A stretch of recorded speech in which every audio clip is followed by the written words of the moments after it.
Hello again. We're back for our next video in this module 3, where we're talking about how to relax and enjoy evangelism. And we've been looking at some guidelines for effective personal evangelism. And so far we've done 1, be honest about our hesitations and sense of inadequacy and fear around the concept of evangelism. Number 2, identify and rejoice in the ways in which the gospel of Jesus Christ is good news for us. 3, remember the difference between an evangelist and a witness. 4, remember that a conversion is usually a process. 5, begin with those who are closest to you. 6, pray continually. And 7, be yourself and find a way of doing evangelism that works for you, for your personality and your temperament. And now we're going to go on to guideline number 8, which is learn to ask leading questions that can take a conversation deeper. And again, the great advantage of relational evangelism is that you can do this in the context of an existing relationship, an ongoing relationship, in a way that flows naturally from previous conversations. Harold Percy is a great Anglican evangelist in the Anglican Church of Canada, and a lot of this material that I'm using today actually comes originally from Harold's ideas about evangelism, which I've kind of worked with and expanded a bit for my own thinking. But I heard Harold tell a story about a friend in his church who had a conversation one day with another business colleague. Those two were pretty good friends with each other because of work. And one of them said, all this time that we've been friends, we've talked about golf, we've talked about politics, we've talked about business, but we've never talked about God. What do you think about God? And here's what the guy replied. He said, the way I look at it, God's got lots of things on his plate. He's got to worry about climate change. He's got to worry about wars in the Middle East. He's got to worry about, global pandemics and all those kinds of things. Best thing I can do for God is to stay out of his way. Wow. What a reply. I wonder what would have been your next step if you had been in that conversation. That's the kind of thing that can happen if you learn how to ask leading questions about faith at the right time in the context of a trusting relationship. So we can ask our friends, as this man did, what you think about God, what they think is wrong with the world, what they think is wrong with human nature.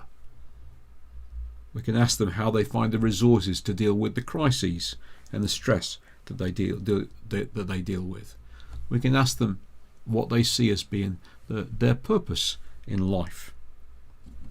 We're not asking them these questions in order to start arguments with them about how wrong they are.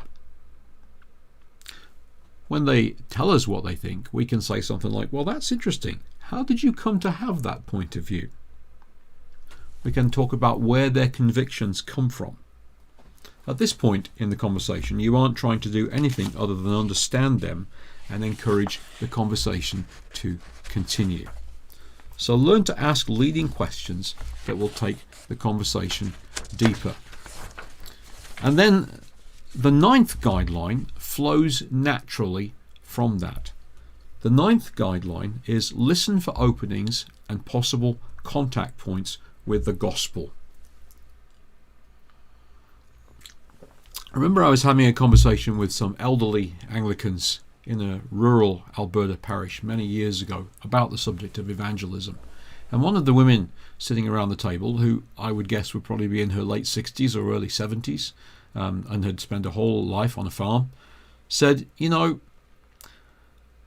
don't think this is going to work for me because everyone I know who's interested in religion already goes to church. So I want to ask you now, friends, what's wrong with that response? Let me tell you again. She said, I don't think this evangelism stuff is going to work for me because everyone I know who's interested in religion already goes to church. What's wrong with that response? I'll tell you what's wrong with it. it's starting from the wrong end. It's starting from the church's need for new members rather than the individual's God-shaped needs. Of course, her unchurched friends aren't interested in religion. They think it's irrelevant. Of course they do. But does that mean that they don't have God-shaped needs? No, that's a completely different story. Remember, people develop an interest in Christian faith for a variety of reasons. The phrase God-shaped needs comes from Bill McKay's Caring Evangelism course. And what he means by that is a need which we have in our life, which we can't adequately address unless we bring God into the picture. We can't find a solution to that need unless we develop a relationship with God. We may not know right up front that it's a God-shaped need. We might actually think that something other than God can fill it. But we know as Christians that ultimately it's a God-shaped need. Bill McKay also uses the phrase God-shaped questions. They're the kinds of questions we ask that you can't adequately answer unless God is a part of the answer. Bill McKay also says that part of the conversion process involves experiencing the failure of our false gods. And an obvious example of that is a person who has built their whole life around the quest for money and success and achieves it, and then realizes that the inner ache that they feel is not going away. They've achieved their dream, but achieving it is a disappointment to them. The false god is failing them. So what happens then? Well, they may go into denial. They may try to cover it up. They may try to pretend it's not happening. Or they may simply transfer their quest to another false god. Well, money and possessions didn't give me what I was looking for, so I'll try nationalism instead. Or, I'll try sex instead, or something, whatever. But some people, at this point in life, where they are experiencing the failure of a false god, with the help from a friend, might find the courage to face the issue and realize that the real problem is that false gods are false. They don't satisfy because they're not real. And maybe that will be the catalyst to help that person start the quest for a genuine relationship with the living God, the only one who can truly satisfy their God-shaped needs. What are some of the God-sized questions that people ask? Not necessarily out loud. Often they ask them first of all in the deep, dark places of their own hearts. I've listed some God-shaped questions on the worksheet. Let me just read them for you. Who am I? Who should I be? Am I lovable? Can I like the person I am? Why am I alive? Is there a reason for me to go on living? What am I going to do with my life? How can I face the future with hope and not dread? Why is there evil in the world? Why is there evil in my own life? What if I fail? How could I live with myself? Why hasn't my success brought me satisfaction? Am I really all alone in the world? What can I do about this aching loneliness I feel? Is there a way to get out of this trap of addiction or compulsion that I'm in? How can I stop doing self-destructive things? Where can I find the strength to be a better person? How can I deal with guilt over all the terrible things that I've done? Why do I have to get old? How can I forgive the people who've hurt me? How can I find forgiveness for the hurts that I've caused? Why do I, or the people I love, have to suffer? Why do I always fight with the people I love the most? Why do I do things that I later regret? How can I handle all these responsibilities that I've been given? Why do I, or the people I love, have to die? So these are some God-sized questions. Can't really answer them adequately unless we bring God into the answer. Can you think of any others? Just take a minute, maybe stop the video for a minute and try to think of any other God-sized questions or God-shaped needs that you've heard people express, or maybe that you felt yourself. It's very important to listen carefully for these God-shaped questions and to develop a relationship with people in which they feel comfortable talking about these kinds of things with us. Why? Because Howard Percy used to say, the gospel is like a Persian carpet. It has many strands, and each strand is relevant for a particular circumstance that a person might be going through. Which picture of the saving ministry of Jesus Christ is particularly relevant for my friend's God-shaped needs? Is it Jesus the healer? Jesus the good shepherd? Jesus the deliverer? Jesus the Lamb of God who takes away the sins of the world? Jesus the one who reconciles us to God? Jesus as God with us? Jesus the friend of sinners? Jesus the victor over evil? Jesus the Lord of all? These are just some of the aspects of who Jesus is, each one relevant to maybe people who are going through different things in their lives. Now here's the thing. Most of us began pursuing a closer walk with Jesus because we had a particular God-shaped need, and we found a particular aspect of the ministry of Jesus relevant to that need. That's wonderful, and we can share that story with other people, and it can be a very compelling story. But beware of thinking that others have to come to Jesus using exactly the same route that we took. There might be an entirely different God-shaped need that they are struggling with, and there might be an entirely different picture of Jesus that works for them. And that's why the number one evangelizing skill is always listening. So we've talked about learning to ask leading questions that will take a conversation deeper. We've talked about listening for openings and possible contact points with the gospel. The 10th guideline is enjoy your evangelizing conversations. Now let me just stop here for a minute and say that most of my guidelines for evangelizing conversations boil down to just common sense.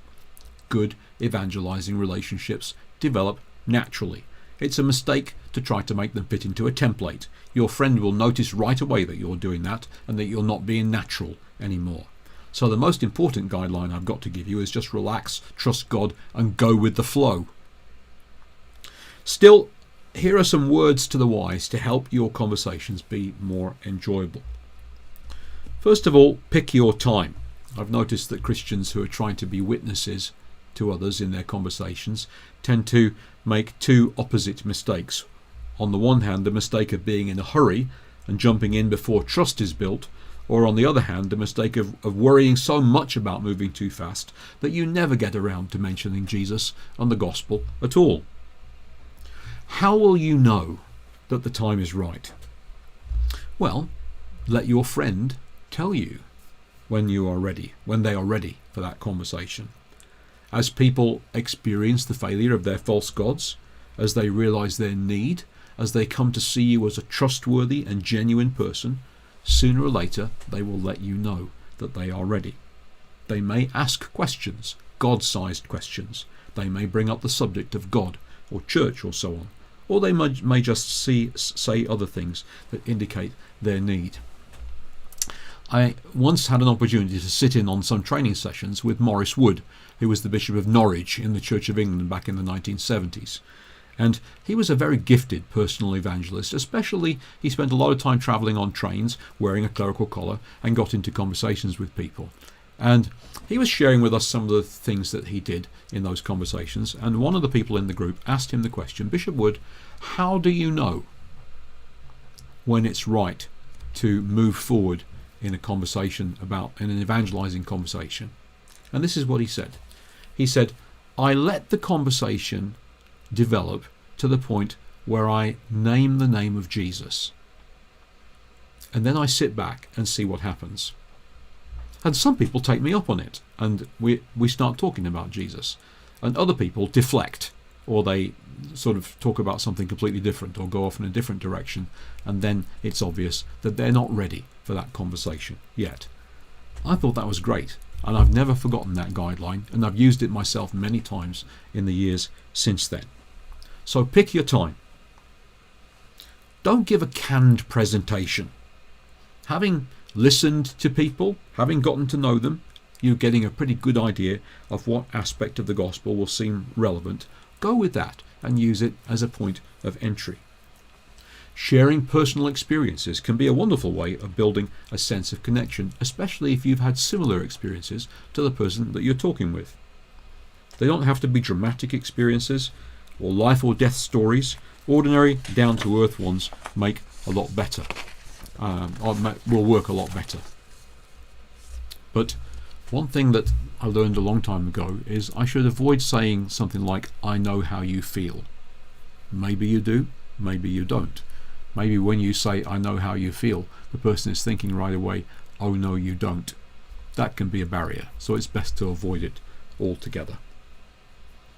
So, personal experiences, you can share them.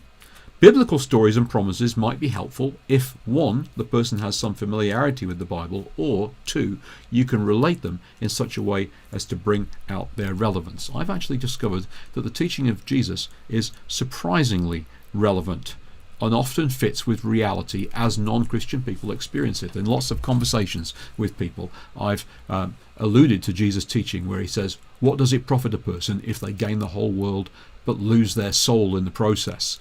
And all kinds of people say, oh yeah, that's true, isn't it? Did Jesus really say that? And there are all kinds of sayings of Jesus that people nod their heads about in the same way. A conversation should be centered on Jesus. Our Christian good news is centered on the life and death and resurrection of Jesus. It's not no-name spirituality. So our witness must point to him. We Christians believe that he is the one who gives us our best and most accurate picture of God. So we can't avoid talking about Jesus. Another guideline about enjoying your evangelizing conversations is to communicate clearly. Don't use Christian jargon. Christian jargon is meaningless to most people today. Let me give some examples. The word save, Jesus saves. Most people today, when they hear the word save, they mean to rescue something, or it's something that you do with money in a bank, or it's a statistic for a goalie in hockey. How many saves has he got? Sin is either really good tasting food, which is sinfully delicious, or sex. Redeem is something that you do with coupons. Justify is lining up the margins on your Microsoft Word document. Faith means forcing yourself to believe something impossible by the sheer dint of willpower. The soul is an invisible part of a person that has no value except in eternity. Like the appendix, it makes no real difference in our ordinary everyday life, but for some strange reason it's the only part of us that God cares about. These are just some of the different ways that Christian jargon is heard in the world today. So it's an extremely good use of our time as evangelists to think of some of the central words in the Christian faith and to find modern equivalents that communicate better. An outstanding one in modern times is the way that many people have begun to use the word apprentices of Jesus instead of disciples of Jesus. We don't really know what disciples means. It's not a word we use very much, but we are familiar with apprenticeship. So we think about Jesus as a master in the art of living and taking us apprentices on board so he can train us how to live as citizens of the kingdom of God. Francis Spufford, in his wonderful book Unapologetic, defines sin as, and he uses a swear word which I'm not going to use, he defines it as our human propensity to mess things up. Oh yeah, there's people who will get their backs up if you use the word sin. But if you couch it in terms of, well, we all have this human propensity to mess things up, don't we? Heads will nod. Yeah, that's really true for us. So communicate clearly using words that people understand. And Remember that good communication is a conversation. It's not a monologue. Relax. Have a normal conversation. Another guideline is don't get defensive. Sometimes when we talk about Jesus, others are going to disagree with us. That's normal. We should expect it. Instead of arguing or trying to win an argument, we can ask them to explain what they mean or why they think the way they do. Most of us have come to our opinions as a way of making sense of the experiences that we've had in our lives, and hopefully we're open to revising our opinions as we have more experiences. The more you know how that's worked for your friend, the better witness you can be. I have a very good friend who raises objections to Christianity almost every time that we talk about God, but he keeps raising the subject when we get together, and that tells me that he's interested. So don't get defensive. Another thing, never ever lie or exaggerate. Don't embellish your own experiences to make a good story. Don't make outrageous claims that nobody believes anyway. I used to sing a gospel song when I was a kid which had a line in it about the cross, and it said, "It was there by faith I received my sight, and now I am happy all the day." All the day. Nobody believes that. No Christian, no honest Christian would say that they are happy all the day. We're all unhappy sometimes. So don't make outrageous claims that nobody believes anyway. Another thing is to be ready for people's responses to our conversation. In the book of Acts, chapter 17, St. Paul preaches a sermon in a public place in the city of Athens. And this is what happens at the end of his sermon. When they heard of the resurrection of the dead, some scoffed, but others said, "We will hear you again about this." At that point, Paul left them, but some of them joined him and became believers. That just sounds like a contemporary experience, doesn't it? The gospel message is shared. Some people scoff. Some people want to hear more. Some people are convinced and they join the disciples of Jesus. We'll see variations on that sometimes. Some people will be very interested, and so we'll have to think about how we can help them learn more. Is there a good book which we could give them to read?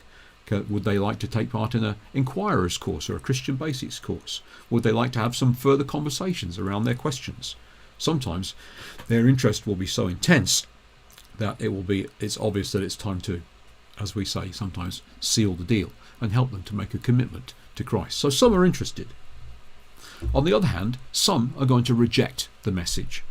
For some Christians, that's their worst nightmare, and they immediately go into a panic mode. What did I say wrong? Did I fail the Lord? Will my friend still want to be my friend? And questions like that are natural, but they're usually misplaced. Just think back over your relationship. Was I moving a bit too fast? Okay, then I can back off. Continue to show the person that I'm really interested in them as a person. Do things together, get to know each other a little more. Or maybe I was trying to control the results too much, making the person respond. Bad idea. That's God's territory. But very likely the rejection has nothing to do with you. It's something in the person's past that is causing it. And so you can continue the relationship, continue listening, and eventually that will come out and you can have a conversation about it. Some will be interested on the one hand, some will reject on the other. But in the middle, some will be neither hot nor cold. Maybe that's the most common response. People will listen, they'll think it over, they're not yet ready to commit themselves one way or the other. And that's fine. Very few people commit their lives to Christ the first time they ever hear the gospel. Most people need to hear it more than once, get more explanation, more conversation, more application. Think out the implications with it for their lives. So, stay with the process. Finally, as I've already said, remember, trust God and relax.